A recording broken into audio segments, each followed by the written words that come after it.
អូខេជំរាបសួរសួស្តីអ្នកនរគ្នាជួបជាមួយខ្ញុំឡងឌីម្ដងទៀតហើយជាមួយនឹងកម្មវិធីសុខភាពនិងកីឡាថ្ងៃនេះលើកពីកីឡាដោយសារតែមានលោកគ្រូផង់មកចូលរួមជាមួយនឹងកម្មវិធីយើងដែលចែកម្លែកតាក់ទងជាមួយនឹងសុខភាពដែរ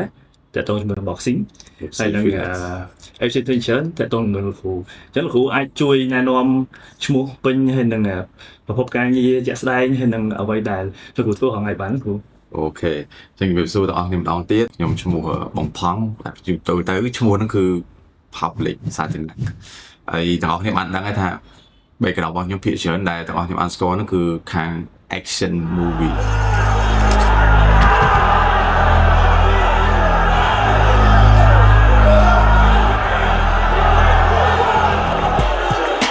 តាំងពី Jailbreak ហើយនឹងផ្សេងរហូតមកដល់បច្ចុប្បន្នបត់ក្មួយអញ្ចឹងក្រៅពីអាជីពជាតួសម្ដែងខាង VTop ខ្ញុំក៏ជាគ្រូបកតោហើយខ្ញុំក៏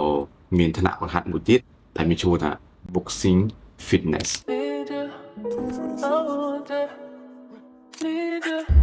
New bedroom, new sheets, new linen, new wardrobe, new crib, I'm grinning. They like Rex, bro, how you feeling? Came out ends, I don't feel like chilling. New recce, tell the DJ spin it. In my bitch so bad, she a villain. Gems in my teeth, don't need me a feeling. ចឹងជាទូទៅអានេះជា background full ហើយ business ផ្សេងៗតែខ្ញុំមិននិយាយយើងនិយាយតែឥឡូវយើង focus ទៅលើប្រធានបទខាងសុខភាពកីឡាអូខេលោកអញ្ចឹងក្រៅពី boxing fitness ហ្នឹងគ្រូមានប្រហាត់បរិញ្ញាអីខ្លះព្រោះក្រោយនេះគឺគ្រូដូចឃើញបរិញ្ញាគេរបៀប action MV មកអញ្ចឹងគ្រូអូខេបើឡងឌីអត់សួរចង់ផ្លេចដែរ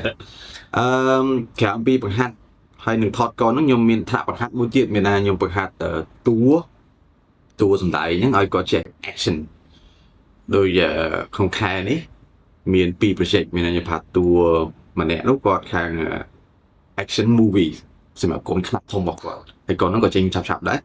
ហើយមានតារាចម្រៀង rapper ល្បីម្នាក់ទៀតអាហ្នឹងអត់ spoil ទៀតចេញហើយតែពេលចេញយើង relate វីដេអូហ្នឹងហ្មងជា action ដែរប៉ុន្តែសម្រាប់ music video ហើយហ្នឹងគាត់ចិត្តឆាប់ចេញgame ដែរអញ្ចឹង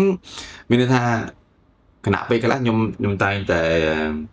ចែករំលែកចំណេះដឹងបទពិសោធន៍ខាង action ហ្នឹងចាក់បញ្ចូលពីអ្នកជំនាន់ក្រោយមិនថាសិល្បករក្តីមិនថាអ្នកជំនាញក្តីយីព្យាយាមផ្សារភ្ជាប់អាហ្នឹងនៅក្នុងសង្គមរបស់យើងយ៉ាងបាទល្អមែនតើហើយសង្ឃឹមថាយើងនឹងឃើញតើតើជាមួយនឹងបទចម្រៀងដែលមាន action នៅស្រុកខ្មែរបានច្រើនអញ្ចឹងណាព្រោះក្រោយនេះខ្ញុំឃើញលោកគ្រូគាត់តែងតែចេញជា sport ចេញជាអីជាមួយនឹងខាងបាទ TVC អីច្រើនមែនតើអញ្ចឹងចាំឆ្លៀតឱកាសមើល MV ដែលមាន action ដែលល្អមើលហើយឮថាចំណាយច្រើនទៀតមើលពេលដែលចេញ MV ហ្នឹងហើយចាំមើលខ្ញុំ share នៅក្នុង page របស់គ្រូហើយរបស់យើងទាំងអស់គ្នាអូខេអញ្ចឹងនេះលោកគ្រូយើងមានសំណួរច្រើនដែរតាក់ទងជាមួយនឹងលោកគ្រូហើយនឹងជំនាញខាងគុណខ្មែរអញ្ចឹងណាគ្រូតើមានគុណខ្មែរជួយបានអីខ្លះគ្រូចំពោះការហាត់គុណខ្មែរឬក៏យើងនិយាយសាមញ្ញថាហាត់បដាលណាបាទវាទី1ស្មារតីហើយនឹងរាងកាយព្រោះចេះស្មារតីរាងកាយហ្នឹងវាមានភាពតាក់ទងតាំងពីកំណើតមកឧទាហរណ៍ថាពេលណាដែលយើងស្មារតីយើងល្អតែពេលដែលយើងធ្លាក់ខ្លួនឈឺព្រឹបគូក្បាលយើងអារម្មណ៍របស់យើងវាគិតអីលេងចេញមកបាទវាទីគ្នាក៏ប៉ុន្តែនៅពេលណាដែលយើងសុខភាពអារម្មណ៍យើងអត់សូវល្អតែរាងកាយយើងចាប់ផ្ដើមធ្វើសកម្មភាពដូចជាលេងកីឡាអូថ្ងៃនេះខ្ជិលតែព្យាយាមរុញច្រើនខ្លួនឯងថាត្រូវហាត់ឲ្យបានតើមិនហាត់ទេថ្ងៃនេះអត់ទៀតទេអញ្ចឹងដល់ពេលយើងហាត់បានមួយថ្ងៃពីរថ្ងៃទៅស្មារតីអាភាពស្វាហាប់ភាពឧស្សាហ៍ភាពកាយបញ្ញាភ្លឺស្វាងរបស់យើងហ្នឹងវាចាប់ដល់មកវិញអញ្ចឹងអាពីរហ្នឹងគឺវាទីគ្នាអញ្ចឹងត្រឡប់មកវិញនៅក្នុងការហាត់បណ្ដាលជាទូទៅបើនិយាយអំពីកម្លាំងយើងចែកចេញជាកម្លាំងបើយើងចែកជាកម្លាំងកាយហ្មងមនុស្សភាគច្រើនគឺมันអាចទទួលរ៉ាប់រងបានទេអញ្ចឹងដើម្បីហាត់ឲ្យគ្រប់ម៉ោងគ្រប់ capacity limit គឺយើងfocus ទៅលើ mindset power of mind របស់គាត់អញ្ចឹង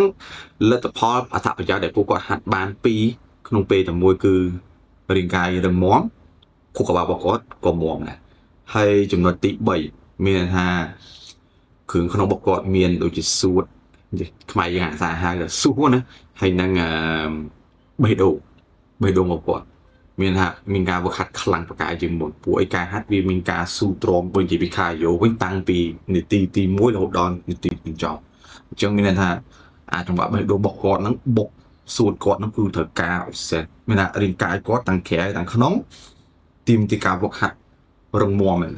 អានេះជាអត្ថប្រយោជន៍មួយផ្នែកមួយជ្រុងហ្នឹង បាទលោកគ្រូដោយសារតែខ្ញុំធ្លាប់ហាត់ជាមួយលោកគ្រូដែរហើយមានអារម្មណ៍ថាពេលដែលយើងបាន cardio ផងបាន boxing ហ្នឹងដូចលើសពី cardio សឹងថា10ដងដោយសារខ្ញុំអ្នកហាត់ប្រាណដែរហើយដល់ពេលដែលយើងចូលហាត់បាន2ថ្ងៃយើងមានអារម្មណ៍មួយថាយើងដូចលះជាងមុនហាត់បានល្អជាងមុនហើយយើងដូចអត់ស្ទុកជាងមុនអញ្ចឹងណាពីមុនឧទាហរណ៍ថាឥឡូវយើងងើបយូរឬក៏យើងដើរទៅមានអារម្មណ៍ស្ទុកតែពេលហាត់ហើយយើងមានអារម្មណ៍ស្រឡះខ្លួនបងអាហ្នឹងទីខ្ញុំទៅវិញអានេះ feedback ចំដោយសារយើងមិនមែនសុកហៅលោកគ្រូមកហើយដើម្បីទៅសារលោកគ្រូមានថាអ្វីដែលយើងមានយើងចែករំលែកឲ្យបងប្អូនដឹងដោយសារតែលោកគ្រូគាត់ជំនាញរបស់គាត់គឺ boxing fitness នៅមកអញ្ចឹងក្រៅពីហ្នឹងគឺយើងដូចដឹងថា benefit មានច្រើនដែរអញ្ចឹងយើងចូលទៅសំណួរទី2ទាំងអស់គ្នាថាតើរវាងគុណខ្មែរហើយនឹងការហាត់ប្រាណនៅក្នុងក្លឹបតើមួយណាស្រកគីឡូលឿនជាងគ្រូ Wow សំណួរល្អអញ្ចឹងខ្ញុំសូមនិយាយពីរចំណុចបើនិយាយថាមួយណាស្រកគីឡូជាងអាហ្នឹងទី1អាស្រ័យទៅលើគ្រូបង្ហាត់ហើយនឹងបុគ្គលដែលមកហាត់ផ្ទាល់ដើម្បីបានលើកទាំងសិស្សទាំងគ្រូទាំងសិស្សទាំងគ្រូហ្នឹងហើយអញ្ចឹងអានេះទី1រឿងទី2ឥឡូវខ្ញុំនិយាយអំពី program វិញពួកអីខ្ញុំពេលខ្លះហ្នឹងក៏ខ្ញុំទៅហាត់នៅ gym ដែរពួកអីរាងកាយខ្ញុំខ្លះតសៃខ្ញុំខ្លះខ្ញុំត្រូវការពង្រឹងឲ្យវាមានភាពរឹងមាំជាងមុនខ្ញុំក៏ត្រូវចូល gym ដូចគ្នាដែរមិនថាអត់ទេណាប៉ុន្តែនៅក្នុងចំណុចទី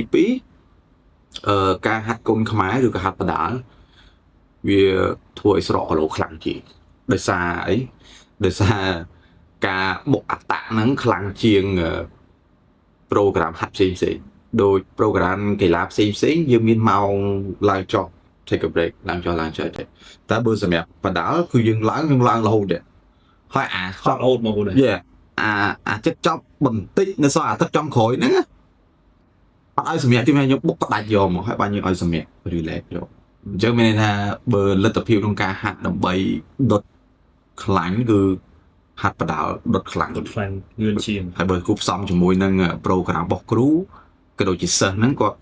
take care ល្អដោយការញ៉ាំការគេងអីទៀតគាត់អនុទលផលល្អខ្ញុំមានថាសិស្សតបដែរមិនមែនថាគ្រូខ្លាំងវាយបុកឲ្យទៅដល់ស៊ីសុបាយបានទេអត់តមកអីអាហ្នឹងគីឡូនៅដែរអាហ្នឹងទប់បានខ្លួនអាចទប់គីឡូបានតែវាមិនអាចស្រួលចឹងណាបើថាហាត់សុខភាពបានតែបើឲ្យដកគោលដៅវិញថាខ្ញុំចង់ស្រក10គីឡូ5គីឡូចេញចកេះចេញ6 pack 4 pack អាហ្នឹងយើងជួយបាន50%បាន 50% បាទចូលសំណួរទី3បាទថាហេតុអីបានជាយើងគួរតែចេះបាច់គុណការពីខ្លួនបងខ្ញុំស៊ូចៃហៅហ្នឹងអូយអ្នកខ្លះគិតថាទៅហាត់វាយបុកដើម្បីវាយគេតែសម្រាប់ខ្ញុំគិតផ្សេងតើលោកគ្រូមានអីដែលចែកម្លែកឲ្យបងប្អូនយើងដែរថាយើងហាត់វាយហ្នឹងដើម្បីវាយគេឬក៏ដើម្បីការពីខ្លួនថាតើមានសារៈសំខាន់អត់សម្រាប់បុគ្គលទេអូខេអានេះតាមបបពិសោធន៍ផ្ទាល់ហើយខ្ញុំនិយាយជាបបពិសោធន៍វិញចាហ្នឹងហើយកុំឲ្យទស្សនិកជនស្ដាប់ថាចេញតែពីគ្រូរហូតដល់ចេញពីបបពិសោធន៍វិញការហាត់ដូចយើងនិយាយខាងដើមទី1ក៏ដល់សុខភាពល្អរាងកាយអីចឹងទៅហើយអ្វីដែលយើងគួរតែហាត់ទៅដោយសារអីពាក្យថាយថាហេតុគ្រោះថ្នាក់យថាហេតុដែលកើតឡើងគឺអត់មានណានឹកស្មានអត់មានណាគិតដល់ថាអូខេមកនាទីទៀតឬក៏ស្អីទៀតដើរគេមកវាយឬក៏គេយកចង្កឹះមកចាក់ទៅចាក់ខ្លួនឯងយើងអត់ដឹងដូចគ្នាអញ្ចឹងចង់មិនចង់នៅក្នុងនាមយើងជាមនុស្សដែលមានស្មារតីហើយយើងក៏មានកាតព្វកិច្ចជាច្រើនដែលត្រូវធ្វើការងារបន្តអញ្ចឹងយើងគប្បីតែមានការហាត់ចង់មិនចង់អាហ្នឹងវាមកការពារយើងអញ្ចឹងមានថាយើងចំណេញដល់ទៅ2សុខភាពខ្លួនឯងផងក៏ដូចជាការពារខ្លួនឯងផងហើយចង់មួយទៀតវាអាចឈានទៅដល់ការការពារអ្នកដទៃបងប្អូនមិត្តភក្តិសង្សារយើងដាក់អញ្ចឹងទៅអាហ្នឹងជាប្រយោជន៍មួយហ្នឹងហើយយើងអាចនិយាយគិតឲ្យខ្លីមួយជ្រុងទូចចុះបើមិនថាគេមកវាយសង្សារយើងឬក៏មានរឿងអីឬក៏បងអូនយើងអត់មានជួយគេព្រោះយើងអត់នឹងត្រូវជួយទៅជួយខ្លួនឯងបានផងមកជួយគេបានផងបាទដូចរឿងហ្នឹងខ្ញុំមានខ្ញុំធ្លាប់មាន2ករណីអានេះរឿងចាក់ស្ដាយមែនតើបាទហ្នឹងហើយនៅទូតពូងសួរប៉ូលីសសាលាសកាត់ទូតពូង2ធ្លាប់ឃើញហើយគឺពេលហ្នឹងខ្ញុំចាប់ចោល ចោលវាជិះទៅអញ្ចឹងវាជិះម៉ូតូ Suzuki Nick ពេលហ្នឹងចាំដល់ម៉ូតូទៀតហើយពេលហ្នឹងអត់ដឹងថាជាចោលទេដោយសារលឺគេស្រែកពីដើមផ្លូវហើយយើងក៏ចេញទៅក្រៅដូចជាខ្ទង់ម៉ោង3អាសៀពេលហ្នឹងយើងងាកតែស្ដាំដៃអាផ្លូវចូលមកភូមិហ្នឹងគឺអត់មានមនុស្សទេមានចូលក្នុងគ្រូដែលគាត់រត់មកណា បាទ ប៉ុន្តែផ្លូវតមកខាងទៀតទៅមានផ្លូវបកមកវិញឃើញមានម៉ូតូមកគឺពីរនាក់អញ្ចឹងយើង flexible យើងគិតលឿនណាថាម្នាក់ហ្នឹងគឺជាចោលឆក់ទូរស័ព្ទឆក់របបគាត់អញ្ចឹងដោយសារអាស្រ័យដែលយើងជាអ្នកក្បាច់គុណណាចោលវាគិតថាយើងហ្នឹង អត់ហ៊ាន ខ្លាចវា បាទ វាបើកម៉ូតូមួយថែហើយយើងអ្នកហាត់យើងសឿងដែរយើង steal ដែរមិន steal អីចង់និយាយថាមើលទៅយើងដឹងថាធ្វើ CV វាមិនទេ បាទ តែពេលហ្នឹងភ្លេចគិតរឿងមួយដែរចាំពេលនិយាយខ្ញុំតាមប្រាប់ពេលហ្នឹងគឺហក់តាប់បោកគ្នាលើម៉ូតូដែរ ទូយ ដូចក្នុងរឿងហ្នឹងបោកគ្នាដុំដួតំណាត់តំណៃពេញហ្នឹងណា អញ្ចឹងគ្រូបកហត់ពីមុខហត់ពីចំហៀង ហក់ពីមុខទួយមុខមុខហើយ តែឈឺលឿនណាស់គ្រូ មួមកដាច់កុងទ័រវាដែរណាហើយពេលហ្នឹងគិតស្មារតីមួយគិតចេះព្រោះកាលហ្នឹងយើងហាត់ក្បាច់កូនហាត់វាយយើងដឹងអំពីរបៀបការពារដៃនឹងដៃអាវុធកបិតដាវដបងក៏ភ្លើងលាក់អញ្ចឹងទៅហ្នឹងហើយអញ្ចឹងពេលហ្នឹងយើងដឹងហើយកភ្លើងវាអត់មានណាមកសៀតនឹងអត់មានដាក់នឹងកដៃកាទេពីនៅចកេះហើយ បាទ ពេលហ្នឹងគាត់ចុកអោបវាអោបចកេះវាចប់បោកស្ងាខ្លួនមកតែអត់បានវាយទេទុកឲ្យប៉ូលីសពួកពេលហ្នឹងមានប៉ូលីសគាត់មកដែរអញ្ចឹងណាហ្នឹងមួយគាត់ បោះប៉ូលីសគាត់យើងចាប់ខ្លួនបានសិន ហ្នឹងហើយចាប់បានសិនព្រោះឲ្យគាត់ហ្នឹងទៅឲ្យខាងសមត្ថកិច្ចកែសម្ផស្សរបស់កពួយអញ្ចឹងទៅហ្នឹងហើយតែអានេះជាគុំអានេះបកសោផ្ទាល់ហ្មងថាវាមានអត្ថប្រយោជន៍ហ្មង នេះបើយើងអ្នកជាហាត់ធម្មតាហើយសុយរត់ចូលគៀនមកទេគ្រូ ចូលគៀនហ្នឹង ភ័យវាខ្លាចឡាប់តូបមក ពេលខ្ញុំអត់ទេខ្ញុំមកចូលទៅមុខបណ្ដោយ ចូលមុខចាប់បាត់ទេហ្មងបាទអត់តែយើងមិនតែមកជួយខ្លួនឯងផងហើយក៏បានជួយអ្នកដទៃផងអញ្ចឹងវាសំខាន់ដែរសម្រាប់ខ្ញុំឃើញដែរខ្ញុំឧស្សាហ៍ឃើញក្នុងរឿងតែជាក់ស្ដែងបើយើងជាវាយមែនតើយើងហ៊ានណាគាត់ណា ហើយអ្នកភូមិក៏ប៉ុន្តែនៅករណីទី1ករណីទី2ចាប់ចោលពេលយប់ចាប់ចោលពេលយប់ហ្នឹងអញ្ចឹងអញនិយាយបានថាអ្នកភូមិក៏ប្រាប់មកយើងណាថាគាត់មានភាពកក់ក្ដៅដោយសារមានដូចមានយើងមួយនោះដែលថាយើងអាចថែរក្សាសុខភាពអ្នកចិត្តខាងគ្នាឯងមើលគ្នាអញ្ចឹងណាអានឹងជាចំណុចល្អមួយដែរ ឃើញអញ្ចឹងចូលសួរបន្ទាប់គ្រូខ្ញុំចង់ដឹងដែរបើដងប្រហាត់គេមើលទៅប្រទប់ពេលទប់នោះមើលទៅដូចហត់ណាហើយមើលទៅសិស្សក៏ហត់ដែរថាសម្រាប់លោកគ្រូហត់ជាងសិស្សឬក៏សិស្សហត់ជាងគ្រូពេលប្រហាត់គេ អាហ្នឹងវាដែលហត់ហ្នឹងចែកជាពីរហត់ខួរក្បាលឬហត់កម្លាំងកាយ ខ្ញុំគិតថាហត់កន្លងសិនចុះ អូខេវាតាមថ្ងៃដែរបើថាដូចជាស្ដាយខ្ញុំអញ្ចឹងពេលខ្លះយើងត្រូវ សិស្សច្រើនគ្រូ សិស្សច្រើនហើយជួនកាលមួយថ្ងៃ5ថ្នាក់មួយថ្នាក់យើងកាត់ 4-5 នាក់ ហើយប៉ះថ្នាក់ខ្លះគាត់ professional គាត់ភិកច្រើនកូនសិស្សមួយចំនួនមកសុខភាពដូចអាមេរិកអឺរ៉ុបច្រើនខាត់ខ្លះមកច្រើនមែនទេហើយអ្នកខ្លះទៅគាត់ fighter អញ្ចឹងកម្រិតនៃពួកកីឡាករ fighter មួយដៃមួយជើងគាត់ចង់និយាយថាមិនស្រួលទេណាហើយគីឡូគាត់ធំដូចខ្ញុំដូចជា58 59នេះពួកគាត់លេងចិត្តតិចផុត70គីឡូមានអ្នកខ្លះឡើងដល់9ក្បែរ100 វ៉ា អញ្ចឹងមានន័យថាសម្រាប់ក្នុងនាមយើងជាអ្នកកាន់ស៊ីបជាគ្រូមួយនេះប្រឈមមុខគ្រោះថ្នាក់ដែរ គេទាត់ហូលណាទាត់វាយទាត់វាយ ហើយបើសួរធ្លាប់ស្លាប់ទេធ្លាប់ ឬគ្រូប្រាប់ខ្ញុំថាធ្លាប់បាក់ដៃទៀតណា ធ្លាប់ហ្នឹង ដៃដោយសារ បាក់ខ្ញុំដែរ បាទអញ្ចឹង មួយឆ្នាំ សម្រាប់អ្នកដែលចូលហាត់ហ្នឹងមួយ session 1ម៉ោង$20-30គិតថាច្រើនប៉ុន្តែគ្រូបាក់ឯងគ្រូដែរឲ្យសង ដែរពេលហ្នឹងហើយមើលបបសោតចេះហាត់តឆ្អឹងជំនីស្លាប់ញ៉ាំស្គៀមអីលបង អញ្ចឹងមានន័យថាគ្រូ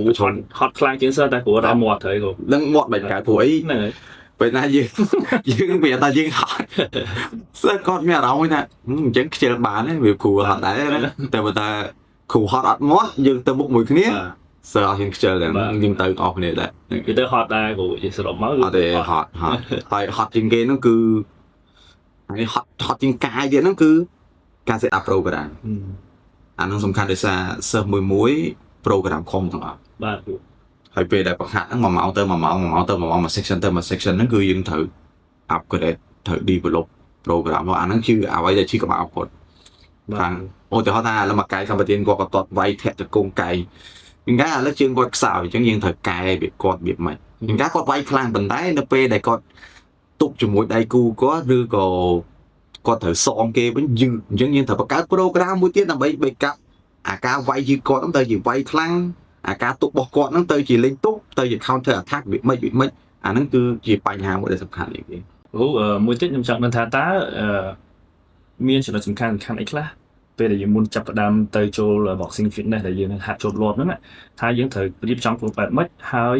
យើងត្រូវមានក្បួនបែបណាសំខាន់គ្រូអាចជួយចែករំលែកក្បួនពិសេសដូចជាដែលចាប់ផ្ដើមដំបូងហើយនឹងពេលប្រហាត់ដែលសំខាន់សម្រាប់កូនសិស្សឲ្យគាត់ត្រៀមខ្លួនមុនណា យេអូសំណួរល្អហើយសំណួរនេះបើសិនអ្នកនរណាអាចយកទៅប្រើការបានណាអាចជាប្រយោជន៍ហ្នឹងមិនមែនប្រយោជន៍ធម្មតាណាប្រយោជន៍អត់អស់លុយនៅក្នុងទីពេទ្យបាទអញ្ចឹងបើនិយាយពីការតែធ្វើយ៉ាងម៉េចដើម្បីរៀបចំខ្លួនឲ្យរួចរាល់នៅក្នុងការមកហាត់ Boxing Fitness ឬហាត់បដាលហ្នឹងណាគឺយើងត្រូវច្បាស់លាស់ខ្លួនឯងថាការរស់របស់យើងហ្នឹងវានៅក្នុងកម្រិតមួយស្តង់ដារល្អនៅអាហ្នឹងខ្ញុំចង់សង្កត់នៃឲ្យធ្ងន់ចំណាស់ចេះយើងការហូបចុករបស់យើងបាយរបស់យើង3ពេលហ្នឹងវាមានប្រូតេអ៊ីនវីតាមីនបន្លែផ្លែឈើគ្រប់គ្រាន់អត់អាហ្នឹងមករឿងទៅផឹកទឹកគ្រប់គ្រាន់អត់ឬក៏ផឹកប៊ីយ៉ាជាប្រចាំអាហ្នឹងយើងនិយាយអស់ហ្នឹងវាទៅនិយាយអស់ហើយចូលគេងហ្នឹងចូលគេងម៉ោងប្រហែលគេងគ្រប់ម៉ោងអត់ឃើញទេអញ្ចឹងចំណុច3ទ្រុសនេះទ្រុសហ្នឹងណាវាជួយធ្វើឲ្យសុខភាពរបស់យើងអាយុជីវិតរបស់យើងមាននិរន្តរភាពដ៏ល្អគាត់តែយើងធ្វើបាន3ហ្នឹងអាហ្នឹងជាលក្ខខណ្ឌដំបូងនៃការអពុកហាត់ភាសា Boxing Fitness វាទាមទារកម្លាំងកាយសម្បត្តិប៉ុន្តែមិនមែនថាចេះតតែខ្លាំងមកហាត់ទេមែនទេខ្សោយហ្នឹងមិនត្រូវមកហាត់ពីខ្សោយមកខ្លាំងអាហ្នឹងជាទ្រឹស្ដីមួយអញ្ចឹងបងប្អូនដែលគេថាចង់មកហាត់កីឡាគេដែរមិនថា Boxing Fitness ហាត់ gym cardio fitness whatever ហាត់ទឹកបប3នឹងសំខាន់នេះវាបាទការគេងការផឹកការញ៉ាំបច្ចេកណាមិនផឹកប៊ីយ៉ាទេណាបាទតែអានឹងម្ដងការអានឹងវាអត់ស្គាល់អីតែគម្រោងអាចជាប្រចាំទឹកសំខាន់ហើយទឹកផ្លែឈើទឹកអីហ្នឹងល្អមែនទេហើយបើសិនជាអាចយើងជាអ្នកលេងកីឡាយើងគួរតែមាន supplement ដែរពួកខ្ញុំបើសួរខ្ញុំវិញខ្ញុំ natural តែសួរខ្ញុំបើ supplement បើដែរពេលខ្ញុំបើដោយសារពេលខ្លះមានពេលណាទៅធ្វើបាយតអត់តន់ទេពេលពីមកកន្លែងអញ្ចឹងមាន shake មួយស្អីបាទថាមាន protein shake ហ្នឹងហើយធ្វើឲ្យញ៉ាំគ្រប់កាឡូរីអញ្ចឹងទៅបាទមួយទៀតគ្រូមិនតន់ឆ្លើយអស់ព្រោះចំណុចថាយើងចង់ដឹងថាពេលដែលយើងហាត់ពេលយើងហាត់ហ្មងថាតើយើងគួរត្រៀមខ្លួនអីខ្លះពេលកំពុងហាត់ហ្នឹងថាតើអាមួយមុនហាត់អាមួយចុះពេលហាត់តើមានខ្ពស់សំខាន់ណាស់ខ្លះដែលគ្រូតែងតែបញ្យល់កូនសិស្សដែលគាត់អត់ទាន់យល់សោះណាគ្រូអូអាពេលកំឡុងហាត់ហ្នឹងមែនបាទចំណុចមួយណាអូសទីអីគាត់ព្យាយាមកំពុងហាត់ហើយថ្ងៃក្រោយគាត់ចង់មកហាត់ទៀតគ្រូវ៉ាវអូបកាយជីកសួរដែរមិញខ្ញុំតាត់ឆ្លើយភ្លេចសួរអាចំណុច detail អានចំណុចមួយនេះអានេះចេញពីកូនសិស្សវិញពួកអីបើនិយាយពីខាងខ្ញុំវិញខ្ញុំប្រហាត់តាមជំនាញហើយនៅបបពិសោធន៍របស់ខ្ញុំទេហើយតែគាត់ថាកូនសិស្សគាត់តែងតែមានពាក្យមួយជា feedback ត្រឡប់មកវិញថាការបង្ហាត់របស់ខ្ញុំហ្នឹងវាមានភាពច្បាស់លាស់ពីមួយចំណុចទៅមួយចំណុចពីមួយចំណុចទៅមួយចំណុចអញ្ចឹងខ្ញុំលើកឧទាហរណ៍ជាឧទាហរណ៍ចាក់ស្ដែងមួយកូនសិស្សខ្លះតអត់ចេះតទេតក៏អត់ចេះតទេប៉ុន្តែហើយតែអ្វីគ្រាន់តែជាទ្រឹស្ដីនឹងការអនុវត្តរបស់យើងគាត់ទៅជាអាចទាត់ដកខ្លាំងហើយ flow ការវាយរបស់គាត់ដូចពួក professional ចឹងហាត់ដើម្បីសុខភាពទេណាហាត់ដើម្បីសុខភាពប៉ុន្តែដល់ពេល flow របស់គាត់វាយដូចពួក professional ហើយត្រឡប់មកមើលចំណុចមួយទៀតស៊ូតចង្វាក់បេះដូងស៊ូតរបស់គាត់កាយនិយាយគាត់ដូចពួក professional ហើយពួក professional គេហាត់រាប់ឆ្នាំយើងហាត់តែប្រហែលខែយើងអាចឡើងដកក្បែរគ្នាជាងមានន័យថាជាបន្ទាត់មួយដែលអាចบอกបានថាបច្ចេកទេសរបស់យើងអាចរុញគាត់នៅក្នុងល្បឿនមួយលឿនបាទអូខេជួយថាពេលយើងច្បាស់កូនសិស្សក៏ច្បាស់ដែរអញ្ចឹងអារម្មណ៍សម្រាប់កូនសិស្សគឺធម្មតាពេលច្បាស់លាស់យើងមានអារម្មណ៍ថាយើងបានអីទៅវិញហ្នឹងហើយយើងចេះលឿនអញ្ចឹងបាទខ្ញុំក៏ខ្ញុំដូចគ្នាពេលដែលយើងហាត់រៀនអីមួយពេលដែលយើងមានអារម្មណ៍ថាយើងសូម្បីតែ1លើ10យកបានផងអាហ្នឹងតែពេលហាត់មើលគ្រូថាចូលមកដល់10ក្បាច់យើងចេះ7ក្បាច់ដែរហ្នឹងធម្មតាចិត្តយើងចង់ឲ្យអស់មកដល់តែឲ្យមកដល់គ្រូសិនមិនដឹងគ្រូហ្នឹងហើយព្រោះឥឡូវហ្នឹងខ្ញុំបើកវងកញ្ចក់បន្ថែមតិចខ្ញុំមានអានេះជា cái hai là câu ca bao nhiêu á câu giờ đây mà hát thị trường sẽ đại thời cả được nó đủ vô mình tên có cho này thải bị ca cho này pem hẳn một dương chẳng dương không đêm như chỉ cứu dương thời tập đó nó ảo với đây có trong bạn chắc là bây giờ có trong mắt người ấy sau một hiệp lời cài lời trận thì nhầm tới nâng chạy cái tê các bạn đại dương bằng ca ập để hai dương đi vào lục mũi khi mũi quạt này mà chẳng có ta theo với thời tầm nhiên ấy mùi ở tại đây là tê này chẳng là mũi tiết tại thông cho mùi đằng lùm hạt plan bài sẽ đúng thá vì ai chui từ đó bạch côn khai rồi cả hạt vài bọc nông bàn ấy hủ đẹp để hạt sẽ đông được nhôm chẳng hủ ok sẽ đông thông bị chẳng và bả này là mấy ấy mấy bố còn cho sẽ đông thông bị nha buổi chúng tôi không cho cao này hạt và đạn bởi vậy để gặp cừu khác gọi miền tu sân ạ mùi cái hai là từ cả tim tia ai toàn sập hiệp cả rồi còn cái ta cả hạt ở miền sẽ đông on ổ cừu mà cho nó cái ta miền đông bạc nghe cả rồi ta lại có đấng cái ta sẽ đông cứ chỉ tham một bột bên cạnh bao nhiêu sẽ đông cứ chỉ tham một bột vì mình chỉ ăn lỗ chỉ ăn thômจะใส่หลอก็เป็นได้เปอร์เซ็นต์เยอะมันเสร็จลงที่คือยิงจะจริงกันนะครับจังตลอดมาวันจะพูดสนุกลงดีใส่ต้ม สำคัญมันทายยืนจีเนี่ยฮัตประดามันประดาเลยก็ปันตาเนี่ยก็ปันตาเนี่ยเบอร์เซนจียืนคนนี้มันจีเนี่ยฮัตประดาสมัยสุขภาพได้หรือว่าอาชีพได้ในปีนั้นจะยืนไม่ใช่ต้มอ่ะทีมเตี้ยยังฮัตโปรแกรมซิงนี่เตี้ยโปรเจกต์ตู้เต้ในปีนั้นจะยืนไม่ใช่ต้มกันแต่ท้องยืนมันถือทีมเตี้ยออกซิเจนกันในขลาถึงจะต้องวิ่งยี่หนึ่งหอยังสมมติสู้ท่าtá thời thua dần mấy đam mê cùng ai nghi này hả chứng nhân thời bậc cao pro cả muối hạt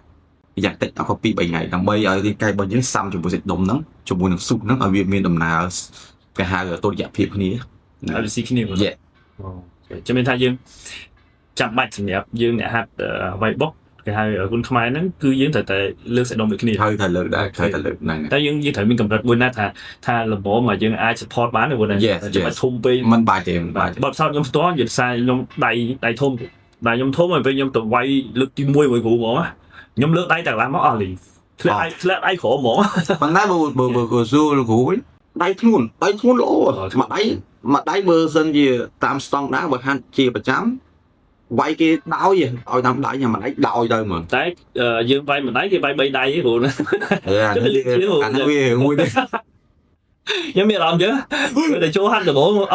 dính mà đó hộp mui bí bay họ mang tới nhưng mà làm thay kiên đặt bay đây là một ba đây về chứ đây chỉ tụi tới về chỉ cho bạo thôi mà chia chẳng ai tất cả là dương thông chiến thun chiến khang chiến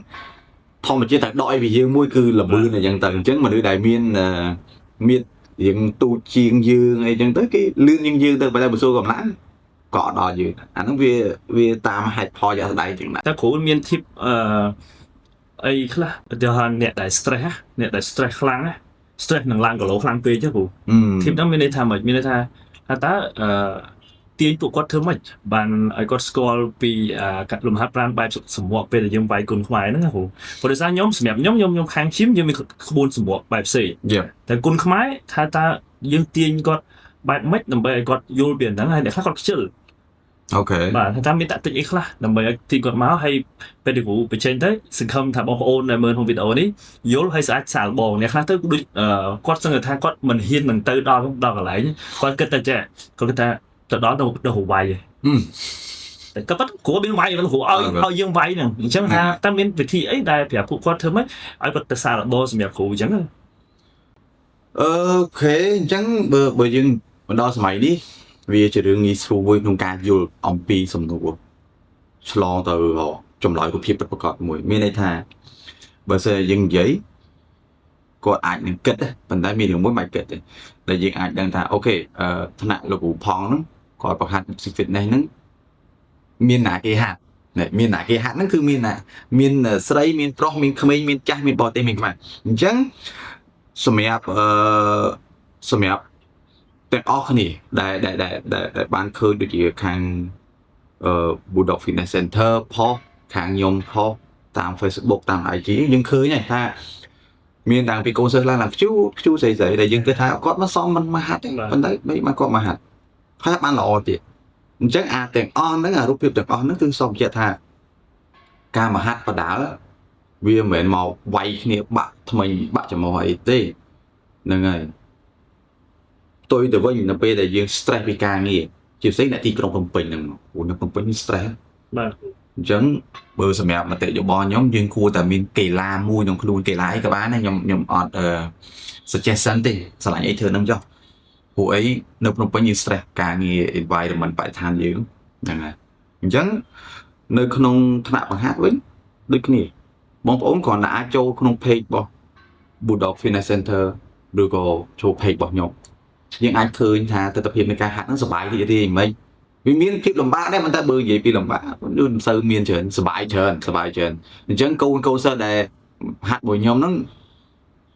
អាចចូល comment ក្នុង podcast ហ្នឹងបាទថាអារម្មណ៍ទៅហាត់ហ្នឹងដើម្បីជាផ្នែកមួយលើកទឹកចិត្តពួកគាត់ព្រោះពេលខ្លះចេះក្នុងសង្គមខ្មែរយើងអ្វីដែលទាមទារសំខាន់បំផុតមិនមែនលុយមិនមែនពេលវេលាមិនមែនឱកាសទេគឺជាការលើកទឹកចិត្តគ្នានឹងគ្នាក្នុងសង្គមយើងអានេះជាការ បាទគ្រូបាទខ្ញុំប្រទេសគ្រូតកតងជាមួយនឹងសម្ភារៈវិញគ្រូតើយើងត្រូវមានសម្ភារៈច្រើនដូចយើងគិតទេអ្នកខ្លះទៅថាទៅ boxing ទៅការនេះទៅការនោះច្រើនណាតែខ្ញុំមើលពេលខ្ញុំទៅហាត់មើលគ្រូដូចជាអត់សូវមានច្រើនទេអញ្ចឹងទៅធ្វើឲ្យអ្នកហាត់គិតអ្នកចង់ហាត់ហ្នឹងទៅនឹងត្រូវចំណាយច្រើនទៅចេះចុះឧទាហរណ៍បើគេអត់មានសម្ភារៈគ្រូថាពេលទៅហាត់មួយគ្រូមានសម្ភារៈសកូឲ្យអត់ឬក៏យ៉ាងម៉េចគ្រូរឿងសម្ភារៈវាអាស្រ័យទៅលើគ្រូដែរទេដូចខ្ញុំគ្រូដែរខ្ញុំគ្រូរៀងលឿនខ្ញុំអត់សូវចូលចិត្តស្មុគស្មាញច្រើនណាព្រោះយើងមកហាត់យើងអត់អីយើងក៏លេចមកមើលខ្លួនឯងថាយើងមានអីដែលអាចហាត់បានអញ្ចឹងដូចជាស្ដាយពេលដែលហាត់ចឹងពេលណាសិស្សឈឺជើងហ្នឹងទៅឈឺជើងស្ដាំសោះជើងឆ្វេងតោះជើងឆ្វេងហ្នឹងហើយសោះដៃវាខ្ញុំចិត្ត flexible អញ្ចឹងពេលខ្លះបងប្អូនដែលមកហាត់យើងកុំគិតអីច្រើនយើងគិតតែម្យ៉ាងហាត់យើងហាត់ដើម្បីអីរឿងសម្ភារៈវាជារឿងមួយដែលឡាយដូចជាស្ដាយពេលខ្លះសិស្សក៏អត់មានកង់យើងមានកង់ឲ្យគាត់អញ្ចឹងទៅតែបើសិនជាគាត់មានកង់សម្រាប់ personal បែបខ្លួនឯងអាហ្នឹងក៏វាល្អដែរអញ្ចឹងទៅហ្នឹងហើយចំពោះ zip វាយ zip ទាត់ zip ធាក់អីអាហ្នឹងខាង club ដូច Bulldog Fitness Center គេមាន marketplace អញ្ចឹងកូនសិស្សមកយួរតែកង់មកអញ្ចឹងទៅលុយទៀតទៅពេលខ្លះលុយតែយួរកង់ថាមកលុយហ្នឹងគេខោបដាគុណខ្មែរអញ្ចឹងទៅបាទអញ្ចឹងសរុបមកគឺអត់មានអីច្រើនទេសម្រាប់អ្នកបងប្អូនណាគាត់ afford បានកង់ខ្លួនឯងទៅខ្លាចមានក្លិនញើសក្លិនអីហ្នឹងហើយខ្លួនឯងមកដូចជាអត់ថ្លៃទេឥឡូវដូចជាមួយតែ$20ទៅបានហើយនឹងសម្រាប់ព្រំដៃមួយទៅដល់ទៀតទេតែបើសិនជាយើងមិនសូវវាយខ្លាំងទេអាព្រំដៃហ្នឹងក៏មិនសូវចាំបាច់ដែរមិនអីទេអត់ក៏បានទេមិនអីតែក៏មិនថ្លៃអីប៉ុន្មានដែរក៏ប៉ុន្តែអានោះគាត់ជាការពារមិនឆ្លោះក្រិចអីទេជាក់ស្ដែងយើងមិនទៅវាយឡើងឆាអីដែរគាត់ណាបើសម្រាប់អ្នកមកវាយយើងការពារខ្លួនឬក៏យើងចេះក្បាច់គុណឬក៏ឲ្យយើងបែកនេះឬទៅស្រកគីឡូអីគ្រូគាត់អត់ឲ្យវាយខ្លាំងទេតែសម្រាប់តែហើយយើងចង់នៅ serious ចង់ស្គាល់បាច់គុណហ្នឹងយើងត្រូវតែរុំឲ្យបានច្បាស់លាស់ហើយបិទធ្វើឲ្យបានល្អចឹងគាត់ណាបើក្នុងករណីពិសេសព្រោះឲ្យការហាត់តែងតែជួបហើយមិនថាអត់ទេករណីពិសេសសិស្សខ្លះគេមកដល់ set យកមកគាត់ដល់ set ហ្មងយើងដឹងទៅថាយើងគ្រូយើងបង្ហាត់ពួកគាត់បាទពួកគាត់ស្មាតដីអារម្មណ៍ព្រលឹងរបស់យើងគឺយើង check up គាត់គ្រប់ពេលយើងសួរគាត់មិនកាត់អីមើលគ្រូ set យើងដឹងហើយពេលគ្រូកូនសិស្សខ្លះទៅ stress ការងារអីចឹងទៅជាងការថ្មជីវិតរបស់គាត់ហ្នឹងរបៀបថ្មថើប៉ាវដល់បានតែសាក់ថ្មហ្នឹងទៅគាត់នៅអត់សុខទេគាត់បើកតែទ្វារមកគាត់អស់ថ្មលេងបើកទ្វារទៅអស់ថ្មលេងអញ្ចឹងគាត់តែកាត់ដើរលេងទៅដើរអត់កើតណែអញ្ចឹងដល់ពេលមកហាត់យើង backup training ឲ្យគាត់ set ដែរបាក់ចិត្តដែរឈឺចាប់ដែរដាក់តាមបៃទឹកអីអស់លេង set ចេញលេង set ចេញមកចង់ដៃខ្យល់ហើយនៅ set អីកើតគ្រូព្រោះទេរាងកាយរបស់យើងឆ្លាតណាបាទពេលណាយើងអត់ធ្វើអីវានាំយើងទៅគិតរឿងឯណាសាក់ថ្មជីវិតអីណាថ្មហើមអីណាអញ្ចឹងទៅណែដល់ពេលយើងហត់មែនតើណាព្រះអង្គឲ្យគ្មានគិតអីចេញទេហើមបានគិតតែមួយទេគ្រូដល់ម៉ោងនៅគ្រូចប់តែហើយកុំថាយគេចុចទូរស័ព្ទលើក្រែដល់ម៉ោង2ដល់ម៉ោង1យប់អត់តទេបុកអស់ខ្យល់ដល់ម៉ោងដល់ផ្ទះអ្នកខ្លះមកទៅនិយាយមែនទេណាសិស្សខ្លះប្រាប់តែគ្រូខ្ញុំដល់ផ្ទះខ្ញុំញ៉ាំបាច់បិទភ្នែកទេហ្នឹងមកចឹងអស់លេខអស់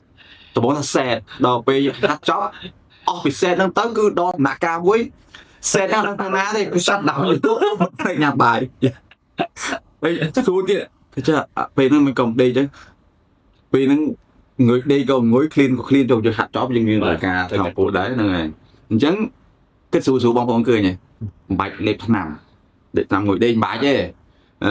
bãi cái thật bị giang ngon ta chư làm chư cà phê ao lôi mà cà phê đấy bãi thế thật nó lực đạo lỡ thế thật lực đạo mà số mình ngồi này cho chạy miệng à và thấy một xe đã chặt thải cái đứa trẻ đây riêng hạt nơi chim này có xe cả mà đặt bón trong discotheque mà kia đây ta chẳng phải là phải giả các nhóm cho chết và cả phải giả các hạt á ở bên Pibri điพวกมันนึกม้าคือมาเอาดีลิสต์แต่นั่งจงเฮียนตัวโบกันในสำคัญคืออาซาเมียนนั่งแกะไว้ทองหมอนเตยចឹងសម្រាប់បងប្អូនណាសេត broken heart អីណាមានបញ្ហាគ្រួសារអីឈប់សេតអញ្ចឹងគ្រូក៏ប្រាប់គ្រូថាគ្រូហត់ថ្ងៃនេះមានបញ្ហាអីគ្រូអត់ដឹងគ្រូដាក់តែ1ម៉ោងគឺដាច់សេតluônដាច់សេតមកគឺ shut down មកហើយពេលខ្លះហើយគេណៃពួយចូលយេគេពេលខ្លះសួរតែសួរមើលគ្រូអត់សេតទេសេតអត់ចេញlạiសិស្សតត្រឡប់អត់និយាយមែនទេណាពេលខ្លះមុនមកហាត់ហ្នឹងថតដេកគ្រប់ផឹកកាហ្វេពួកអីស្វាងពួកអីជើងដៃសិស្សមួយលួនណាតាលើកអត់តន់ហ្នឹងណែសិស្សតែក៏ចាំកខ្ញុំអត់បានចឹងសេតក៏ទុកមួយឡៃសិនហើយមកបហាត់សិស្សបាទអរគុណគ្រូមែនតើថ្ងៃនេះគឺបានបបផ្សោតច្រើនមែនតើតើជាមួយលំហាត់ប្រាណបែប boxing ហើយក៏យើងចង់លើកគុណខ្មែរបានច្រើនឲ្យស្គាល់ទៅការហាត់គុណខ្មែរមិនមែនទស្សនៈមិនមែនហាត់ដើម្បីវាយគេតែព្រោះដោយសារលោកគ្រូពេលប្រហាត់ដំបូងក៏ប្រាប់ដែរថាហាត់គឺដើម្បីការពារខ្លួនគឺយើងមាន rule មួយគឺអ្នកចេះវាយគឺយើងអត់វាយគេមកទេបាទហ្នឹងគឺសំខាន់មែនតើខ្ញុំមានថាពេលអ្នកចេះវាយមែនសិនគេអត់ទៅបញ្ចេញទេគេតម្លាក់ខ្លួនគេដើរចេញបាទដើរចេញតែអ្នកដាក់ចេះអត់ចេះវាយទេតែមកឡើងព្រោះវាយគ្នាហ្មងអាហ្នឹងមកជាបញ្ហាដូចជាករណីអីវាយឡានគេវាយឡានមួយថ្ងៃនិយាយតែហ្នឹងបាទតាមគ្នាលយគេហ្នឹងលយលូតចុះលូតឡើងបាទចាស់ស្ដាយពេលយើងដឹងមកថាអូខុសបាទអញ្ចឹងបងប្អូនមុននឹងលើកដៃវាយឬក៏មានបញ្ហាតាក់ទងជាមួយនឹងកប្បកិរិយាគេហៅគេអាចប្រពំដូចស្គៀតបានហ្នឹងគេអាចចោលប្រកាន់អញ្ចឹងមុននឹងយើងវាយគ្នាឬក៏មានបញ្ហាអី at least យើងការពារខ្លួនយើងស្រួលសិនហ្នឹងហើយអាហ្នឹងជា rule មួយសម្រាប់អ្នកចេះវាយខ្លួននោះបែបគុណខ្មែរតើលោកគ្រូជាធម្មតាប្រហាត់មានម៉ោងណាខ្លះហើយថ្ងៃណាខ្លះគ្រូបើនិយាយពីកាលវិភាគនៃការបង្ហាត់នោះមានពីនិយាយជា2ថ្នាក់មានពីច័ន្ទដល់សុក្រអាហ្នឹងពេលព្រឹកហើយមានម៉ោងខ្លះពេលយប់ម៉ោង7កន្លះទៅមានតែម្ដងម្កាលដោយសារសម្រាប់សិស្សដែលគាត់ចេញធ្វើការចេញវិញ្ញាណអញ្ចឹងហើយមានថ្នាក់ទី2នោះគឺថ្នាក់សៅរ៍អាទិត្យហ្នឹងអាចក្រុមខ្លះមានពេលព្រឹកក្រុមខ្លះមានពេលល្ងាចអាសៀលអញ្ចឹងតែចឹងមានរាល់ថ្ងៃហ្មងតែចាំថ្ងៃម៉ោងហើយគ្រូយ៉ាងហោចណាស់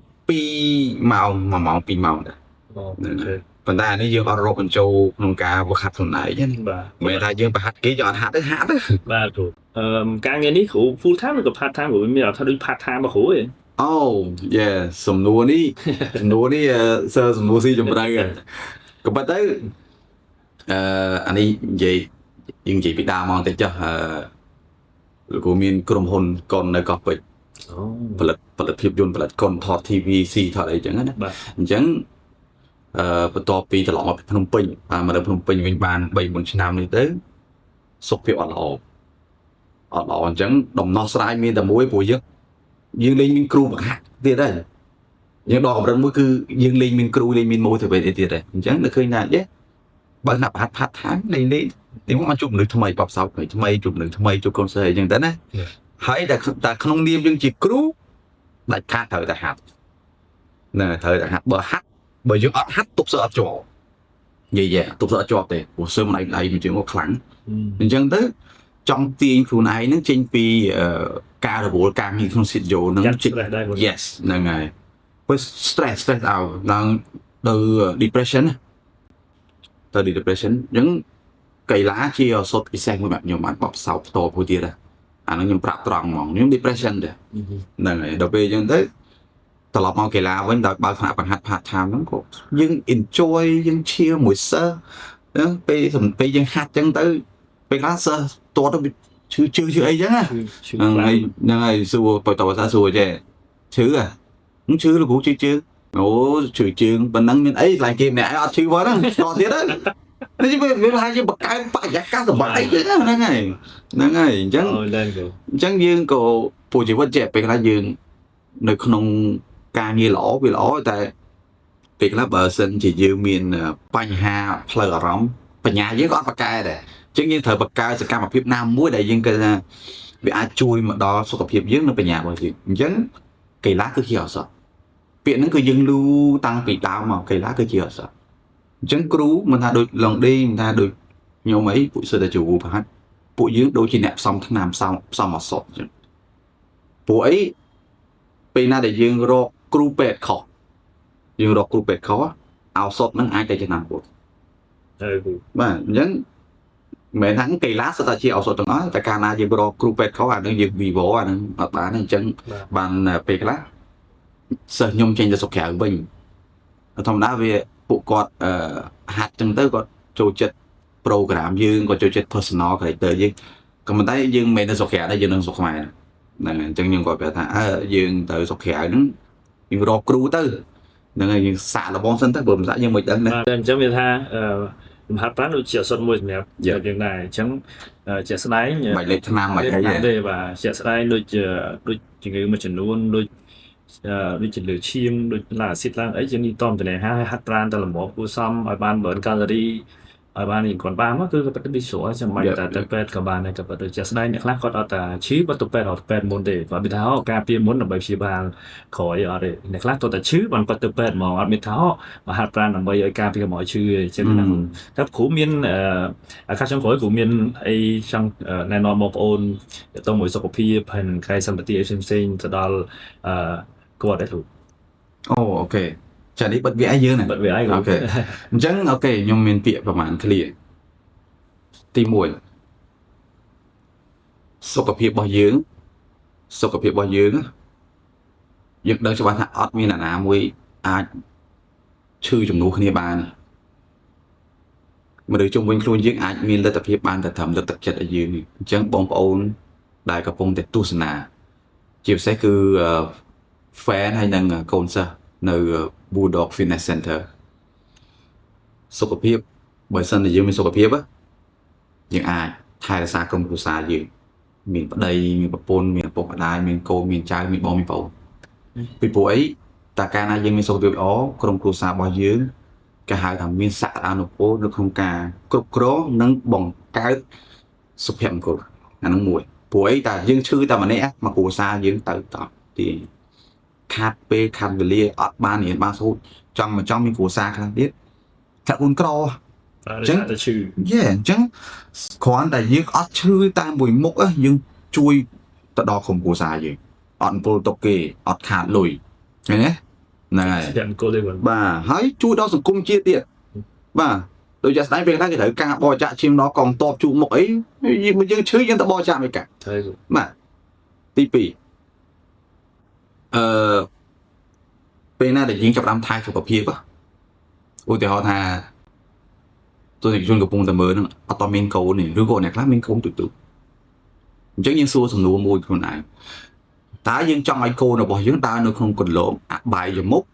ផឹកស៊ីបរហោះម៉ូតូឬក៏គប់ឡានគេលេងដូចថ្ងៃមុនអញ្ចឹងទៅ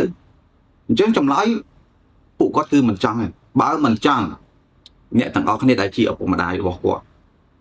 ត្រូវតែមកហាត់កីឡាដើម្បីអ្នកលេងកីឡា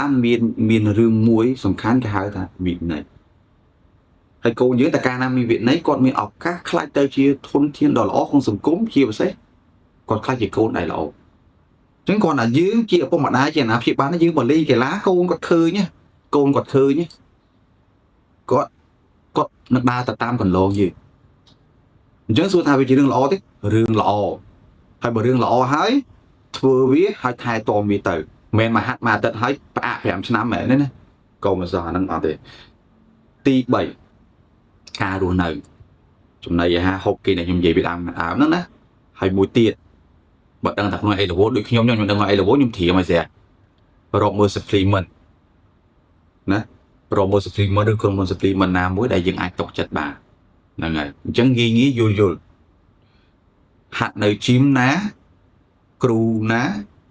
យើងអាចសួរតាក់ទងគាត់ ពួកគាត់ជំនាញខាងហ្នឹងស្រាប់អញ្ចឹងអាហ្នឹងជាមួយផ្នែកយើងមិនបាច់តែគិតច្រើនអង្គុយបើកទូរស័ព្ទបើក Facebook បើក email ឬក៏ internet ដើម្បី scroll មើលច្រើននេះសួរតើគូខ្ញុំគួរតែប្រើអីcảដូចចាស់ស្ដីខ្ញុំចឹងខ្ញុំ plan ទៅមុខទៀតមួយអាទិត្យទៀតឲ្យចប់ការងារហ្នឹងខ្ញុំចាប់ដើមមួយឡុងនេះយើងធ្វើវីដេអូសម្រាប់តឡើងលើអញ្ចឹងខ្ញុំក៏ត្រូវទទួលបទពិសោធន៍នៃការណែនាំពីលោកនេះថាអូខេខ្ញុំត្រូវហូបមិនsupplement វាមិនហាត់មិនគេចមិនមែនសុខខ្ញុំនឹកឃើញធ្វើបានអត់បានទេជំនាញខុសគ្នាអានឹងជាចំណុចមួយដែលខ្ញុំផ្ដាំផ្ញើឲ្យក៏ជាពាក្យពេចន៍ដែលខ្ញុំមុននឹងបិទវគ្គជូនទៅដល់ទស្សនិកជនទាំងអស់គ្នាអញ្ចឹងមានតែប៉ុណ្ណឹងសង្ឃឹមថាមានឱកាសក្រោយជួបនេះទៀតខ្ញុំមានថាលោកគ្រូចង់ឲ្យហាត់ប្រាណជុំគ្នាបានទាំងអស់គ្នាការពារភាសាជំនឿបាសិនជាយើងជួយឲ្យគឺមពលទុកមកទៀតព្យាយាមការពារនិងថែរក្សាសុខភាពទាំងអស់គ្នាសូម្បីតែមួយថ្ងៃតែ1ម៉ោងដូចជាវាអត់ច្រើនទេគ្រូចឹងហើយទេបើខ្ញុំខ្លួនឯងខ្ញុំហាត់មួយថ្ងៃ2ម៉ោងជាង3ម៉ោងហើយខ្ញុំ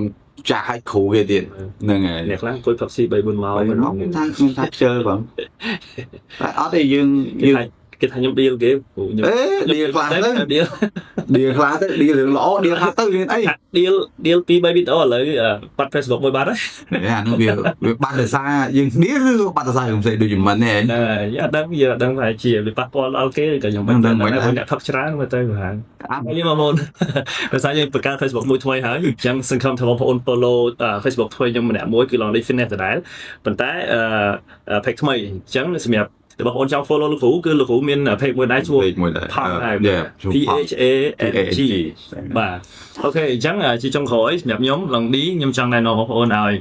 ទៅហាត់ប្រាណថាបានជុំគ្នា at least បាន2 នាក់ទៅកុំឲ្យបានទីគ្នាទៅវិញមកទៀតហើយ make a new friend នៅ gym ទៅអញ្ចឹងយើងអាចទីគ្នាទៅវិញមកហើយបើសិនជាបងប្អូនណាអត់ដឹងថាហាត់មិនទេ Bulldog Fitness Center ឥឡូវគឺមានapp មួយសម្រាប់បងប្អូន subscribe ទៅអស់តែមួយខែដូចជា$19ជាងឯងអញ្ចឹងដូចមាន trainer ក្នុងស្រាប់ហ្នឹងហើយ trainer ហ្នឹងគឺ trainer AI អញ្ចឹងស្រួលយើង trainer AI ហើយក៏មានម្ហូបអាហារប្រាប់យើងថាយើងត្រូវញ៉ាំអីតាមតម្រូវការរបស់ខ្លួនយើងដែរឃើញស្រួលហើយអត់មានគិតជាក្បាលច្រើនយើងចេញទៅធ្វើការមកដល់ល្ងាចបើកទៅមើលតែ app ហ្នឹង follow តាមហ្នឹងចាតាមហ្នឹងទៅហើយនឹងមានរង្វាន់ share នៅក្នុងទៀតអញ្ចឹងសម្រាប់ឥឡូវនេះយើងដូចដល់ពេលវេលាដែរហើយអញ្ចឹងអរគុណលោកគ្រូមែនតើដែលបានចំណាយពេលវេលាដែលមានតម្លៃរបស់គ្រូហើយចែកម្លែកអ្វីដែលល្អៗសម្រាប់សង្គមអញ្ចឹងណាហើយខ្ញុំឡងឌីគឺគ្រូខ្ញុំមកផងបាទជំរាបលាជួបគ្នានៅវីដេអូក្រោយសុខសប្បាយ